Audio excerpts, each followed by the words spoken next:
Muito bem, gente.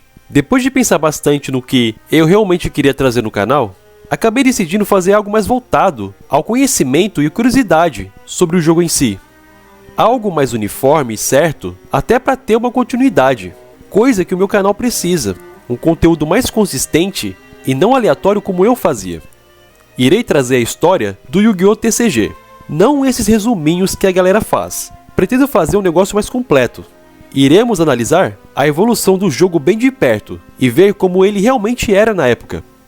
Veremos os produtos, melhores staples e decks, algumas curiosidades e até os defeitos de cada formato eu irei analisar.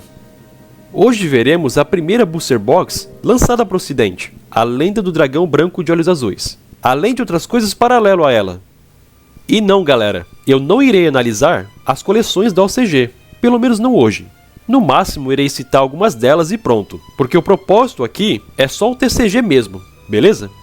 Analisar Series 1, 2, etc. Vários produtos lançados de 99 até o primeiro produto do TCG só iria dificultar minha vida, mas nada me impede de referenciar elas quando for necessário, e vou fazer muito isso, principalmente para fazer comparações do TCG com o OCG.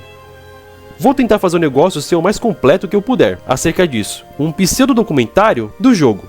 Então vamos lá com essa bagaça. Lançado no dia 8 de março de 2002, nos Estados Unidos, e no dia 8 de agosto de 2002, na Europa nas línguas inglesa, francesa, italiana e alemã, The Legend of Blue Eyes White Dragon não tem lenda no nome à toa, sendo o primeiro Booster Box lançado para nós, ocidentais, porque o Yu-Gi-Oh! Como card game da Konami já existia no Japão desde o lançamento do volume 1 do Series 1, lançado em 4 de fevereiro de 1999. Lenda do Dragão Branco trouxe um card pool de 126 cartas, escolhidas com base em sets do OCG. Legend of Blue Eyes White Dragon, de 18 de maio de 2000, com 61 cartas, e em Phantom Gold, de 10 de agosto de 2000, com 65 cartas. Cada booster do LOB é composto por 9 cartas, com 30 pacotes por caixa. Nele temos 82 comuns, 22 raros, 10 super raros, 10 ultra raros e 2 raros secretas. E a estrutura do booster funciona mais ou menos assim. A cada booster temos 8 cartas comuns e uma chance X de vir uma carta com uma raridade diferente. Maior a raridade, maior a dificuldade de se tirar no pacotinho. The Legend of Blue Eyes é a coleção que nos trouxe clássicos como o Dark Magician, Rare Eyes Black Dragon, Gaia the Fierce Knight, Celtic Guardian, o Exodia e o monstro que dá o nome à coleção, Blue Eyes White Dragon, que nesse produto vinha na arte da coluna vertebral quebrada. Tadinho. Clássicos é a palavra que define esse produto, e nela já veio staples muito boas para a época, como Fissure, Trap Hole, Swords of Revealing Light, Man Eater Bug e Hen. Mas o que realmente se destacou foram as staples quebradas da época, conhecidas como as Power Spells, Monster Reborn, Dark Hole, Raigeki e Pot of Greed. E antes que me perguntem, sim, em um determinado momento, nessa época, a Konami fez questão de criar a Restrict List, um protótipo do que seria a Ban List de hoje. Só que nessa época não se bania cartas, só limitava elas a uma cópia no máximo. E todas as Power Spells levaram lista. Só nessa primeira coleção, os jogadores tiveram acesso a monstros normais, monstros de efeito virar, fusões, magias normais, de equipamento, de campo, armadilhas normais e contínuas. Ou seja, uma base para poder construir mais. E é isso que irá acontecer com o passar do tempo e com os lançamentos das coleções posteriores. Passadas essas informações, que tal falarmos dos decks mais fortes? Pois muito bem, a resposta pode surpreender vocês, mas nessa época, só com o LOB nas lojas, o deck mais forte que podíamos montar era... nenhum! Sim, eu não estou brincando, nenhum deck era mais forte nem o mais fraco, e o motivo disso é até engraçado. Em 8 de março de 2002, foi lançado o Booster Box, ou seja, nós podíamos comprar as cartas, porém havia algo faltando aí, algo muito importante e extremamente necessário. Caso não tenha adivinhado ainda, o que faltava era o manual de regras do jogo, porque vou te contar, hein, se até hoje tem maluco que confunde as regras do jogo com os do anime hoje em dia, imagina antigamente. E só para precaução, não, esse manual de regras aqui foi lançado em 2003. Não adianta dizer que no lançamento do TCG já tinha manual de regras, porque isso é uma mentira. Quando lançou, The Legend of Blue Eyes White Dragon era um produto apenas para o colecionismo, porque são baseadas nas cartas que se via no anime, e a molecada jogava com amigos com regras que eles inventavam com base nesse mesmo anime. Sem um manual de regra estabelecido, simplesmente não tinha como existir um jogo formal, um que se daria para se competir para começo de conversa, com regras sólidas sem brechas de interpretações de moleques dizendo "Mas eu vi que era assim no anime". A realidade era essa, pelo menos até o dia 29 de março, com o lançamento dos produtos de extremo sucesso, os amados decks iniciais do Yu-Gi Kaiba. Esses produtos não foram apenas os que trouxeram a gurizada em massa no jogo, por causa do Yu-Gi Kaiba na capa. Eram decks prontos com vários clássicos do anime, e ainda veio com vários bônus que o jogo precisava ter para ganhar forma. Lembrando, o que havia antes eram as cartas de booster, e só. Agora com esses decks, os jogadores finalmente tiveram acesso ao manual de regras e um campo do jogo. É de papel, estraga fácil, mas enfim. Agora não estavam jogando no chão da calçada, com a força extra de campo, ajudando os monstros deles, só porque tem um pedacinho de gramado no jardim da vizinha mãe de gato. Isso sem contar com as cartas que vinham nesses produtos. 57 cartas novas foram adicionadas ao card pool, de 126 para 183. O deck do Yu-Gi é composto por 50 cartas, 22 reprints do booster e 28 cartas inéditas, 47 comuns, 2 super raros e 1 ultra raro. O do Kaiba também é composto por 50 cartas ao todo, 21 reprints e 29 inéditas, e com a mesma estrutura da do Yu-Gi, 47 comuns, 2 super raros e 1 ultra raro. Esses decks foram baseados no produto EX Starter Deck do OCG, lançado em 16 de dezembro de 99. A maioria das cartas inéditas não são grande coisa, mas algumas se destacaram, em especial o Lajin The Mystical Genie of the Lamp, Battle Ox, Neo the Swordsman e Wall of Illusion como os melhores monstros de nível 4 da época. Trap Master seria uma opção interessante para se botar em side deck, e o Waboku, que assim como a Trap Holo, se usava 3 cópias por deck de tão boa que é. Todas essas são cartas muito boas, mas houve outras ali que se destacaram ainda mais, principalmente em formatos futuros.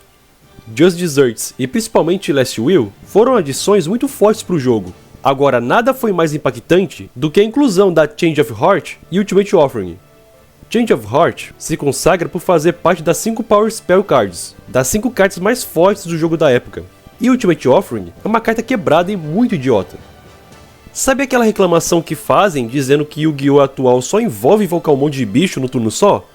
Pois é exatamente isso que essa armadilha lhe permite fazer. Invocar bichos gastando pouca vida para cada um que você invoca, entupindo a mesa e ganhando por conta disso. Se lembra quando eu disse que Trap Master é interessante para o side deck? Bem, ele é ideal para você se livrar da Ultimate Offering do oponente, além de uma Waboku ou Trap Hole que o oponente deixar virado para baixo. Apesar do formato ser conhecido como o que faz Normal Summon Lajin em ataque, havia opções interessantes para se botar em defesa, como a Spirit of the Harp, Mystical Elf e Giant Soldier Stone, todos com 2.000 de defesa, mas essas cartas eram menos preferidas do que outras, como as de efeito virar, como por exemplo o Main Eaterbug, um monstro que destrói outro quando é virado. Rene também é interessante de se usar, porque devolver para a mão é tirar um monstro do campo de qualquer forma, especialmente porque a invocação especial era muito raro, por só existir com Last Turn, Monster Reborn e o inconsistente Lord of Dragons com a flauta dele, que só invocava dragões. As fusões também existiam, porém era muito inconsistente. A única alternativa realmente forte não era nem algo envolvendo invocações especiais, e sim as invocações normais adicionais com Ultimate Offering. São essas situações que você devia ficar de olho ao usar Rene.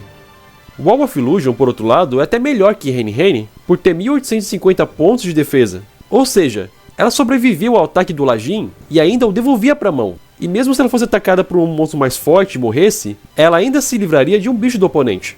3 dela e 0 Rene no deck, porque ela é indiscutivelmente melhor. Acho que nem preciso explicar muito para que usar Raigeki, Dark Hole, Change of Heart, Pot of Greed e Monster Reborn. Mas tem 2 cartas que eu gostaria de falar sobre. A primeira é Blue Eyes White Dragon, o monstro mais forte em ataque do jogo. Porém, com o custo dele de precisar 2 tributos para se invocar, somado com a existência de Main Eaterbug, Wall of Illusion, Trap Hole, além das Power Spells, o invencível dragão branco de olhos azuis se tornaria um tanto arriscado demais para se jogar, competitivamente falando, é claro. As únicas opções minimamente viáveis para descer ele no campo mais rápido seria depender do Lord of Dragons e da flauta dele que... pegou mal essa frase e pegou mal essa ideia. Ou da Soul Exchange. Mas você depender do oponente ter 2 bichos no campo e ele não conduzir a Battle Phase no turno que o invocar, é mijar no dragão azul que diz ser branco. Tá, dragão branco é a primeira. E qual é a segunda? Bem, é justamente a carta que literalmente dá nome ao deck mais forte dessa época. O Sparks Burn! Ai, tô brincando. Summoner School. Sim, esse é bravo! Rei Caveira realmente merece ser chamado de rei, porque é um bicho que requer apenas um tributo e que tem mais ataque do que vários bichos que precisam de 2. Ele sofre muito com as mesmas fraquezas do dragão branco, mas como o investimento é apenas um monstro e não 2, vale muito mais a pena investir no Shed Caveira do que no Beta Ice.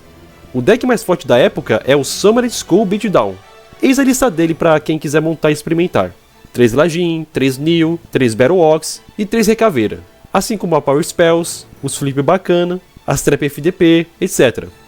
Antes de encerrar esse assunto de decks, gostaria de falar um pouco sobre o Exodia. Sim, eu não me esqueci dele. E assim, nessa época você tem 3 Wabaku, pelo menos os 3 WoW diferentes de 2000 de defesa, além da Wall of Illusions, você tem Swords of Revealing Light, e pode usar sua Exchange para botar um Blue Eyes no campo, só para tirar recursos do oponente mesmo. Porque afinal de contas, o importante não é ganhar atacando, e sim libertar o Exodia de suas correntes. Não é consistente nem competitivo, mas é divertido o suficiente para se testar e até ganhar um jogo ou outro se tiver sorte. Ufa! Acabou, né? Não! Olha o tanto de tempo o vídeo tem ainda. Eu gostaria de falar sobre uma coisa interessante e estranha ao mesmo tempo, que são as benditas cartas promo. O que seriam elas? São cartas brindes que vêm em alguma coisa. Por exemplo, brindes de filmes de Yu-Gi-Oh!, lanches do McDonald's ou em videogames. E no caso temos 2 jogos lançados dentro desse formato, todos eles com cartas promos de brinde. O amado Yu-Gi-Oh! Forbidden Memories de PS1, lançado em 20 de março de 2002, trouxe 3 novidades para o jogo, que são Harpy's Pet Dragon, Metal Morph e Red Eyes Black Metal Dragon. E outro jogo foi Dark Duel Stories, de Game Boy Color, lançado 2 dias antes do Forbidden Memories, em 18 de março de 2002, introduzindo Seruyaru, Acid Trap Hole e Salamandra, além de reprints interessantes do Dark Magician, Blue Eyes e Exodia de Forbidden One, todos raro secreto. 6 cartas novas, portanto o card pool de 183 é aumentado para 189, fechando de uma vez por todas esse formato. Espera aí, não sai do vídeo agora, eu ainda tenho mais coisas importantes para falar. Por mais doloroso que isso possa parecer, apesar do formato ser clássico, eu não consigo deixar de fora umas críticas que tenho a ele. Vamos começar com o Gaia The Dragon Champion ser uma carta raro secreto. Se coloque no lugar da molecada da época. Você comprou seu deck inicial do Yugi e só quer montar o deck igual ao dele. Não vinha fusando Gaia com Curse of Dragon no baralho, assim como a Polymerization? Então botar essa fusão icônica, sendo a primeira apresentada no anime, no duelo contra o Weevil e tudo mais, botar ela como Secret Rare para dificultar o seu acesso foi um golpe baixo. E não se enganem, essa estratégia de botar cartas específicas pro povo mais casual e que só quer montar um deck para se divertir em raridades inacessíveis, só vai se repetir ou até piorar com o passar do tempo. Esse Gaia Matador de Dragões foi um prelúdio do que viria mais pra frente, um verdadeiro matador de carteiras mesmo. A minha outra crítica é a ausência do Blue Eyes Ultimate Dragon. Você pode até dizer, mas Fantasma, eles não botaram ele porque seria cedo demais. Eles poderiam introduzir ele mais tarde. E eu concordo com isso. Eles poderiam estrear o Dragão Supremo na coleção posterior que é a Metal Riders, ou até na Spell Ruler. Mas para quem sabe o destino que o Dragão Supremo levou no TCG, entendeu perfeitamente a minha reclamação aqui. O nome do booster é Lenda do Dragão Branco. Não teria problema algum, ao meu ver, botar ele ali no set. Até no deck inicial do Kaiba, ele tá com o visual da Batalha do Castelo do Pegasus. Sabe? Aquele mesmo duelo onde ele estreia o Dragão Supremo? E o mais revoltante, o Dragão Supremo foi introduzido em 99, no CG, no mesmo ano que o card game lançou no Japão. Não na primeira coleção, mas, no mesmo ano eles se preocuparam em lançar. Já no TCG, só em 2006. 4 anos depois. Logo no meio da era do GX, quando a primeira geração de Yu-Gi-Oh! Estava completamente irrelevante no card game.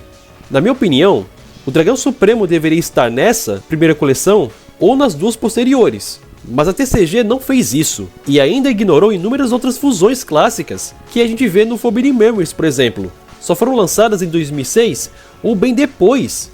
Não é como se não existissem e tivessem que fazer do zero. Eles existiam no CG e só demoraram para lançar no TCG por não sei qual motivo, por vários anos.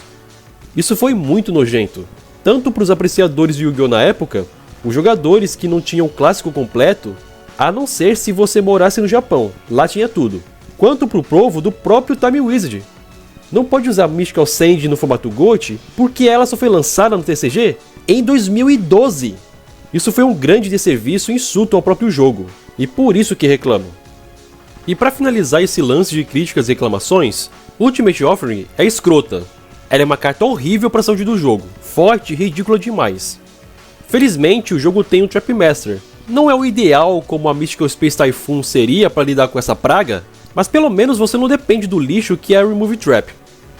Entre setar um monstro e ativar uma spell um turno depois do oponente ativar e se aproveitar dela, prefiro setar um monstro, pois se ele sobreviver à Battle Phase do oponente, pelo menos eu posso ter um Recaveira no campo. Pode parecer meio duro terminar o vídeo falando desses podres da época, mas a verdade precisa ser dita. O formato do Yu-Gi Kaiba é bom, mas se formos fechar os olhos para os problemas dele, qualquer formato poderia se tornar perfeito com base nessa mesma defesa seletiva, ignorando os fatos. Eu ainda acho esse primeiro formato de Yu-Gi-Oh! Decente e divertido, e não é porque eu acho isso que eu jamais poderia criticá-lo. É o meu dever como criador de conteúdo falar o que muitos não têm a coragem ou a capacidade de falar. Esse é o papel dos escritores, inclusive. Faço isso para expor verdades, não para encobertar mentiras. Enfim, era isso que eu tinha para falar. Finalmente acabou. Terminamos com todo o formato de All-B, Legend of Blue Eyes, card pool de 189 cartas. Então, gostaram desse vídeo? Gostaria que eu continuasse a contar a história do jogo? Se sim, comentem em Metal Raiders. Eu tive um trabalho enorme para poder fazer esse vídeo, e garanto que vou ter muito trabalho também nos próximos. Só vou trazer se vocês gostarem aí, se não, paciência. É isso aí, fiquemos sempre com Deus e até mais.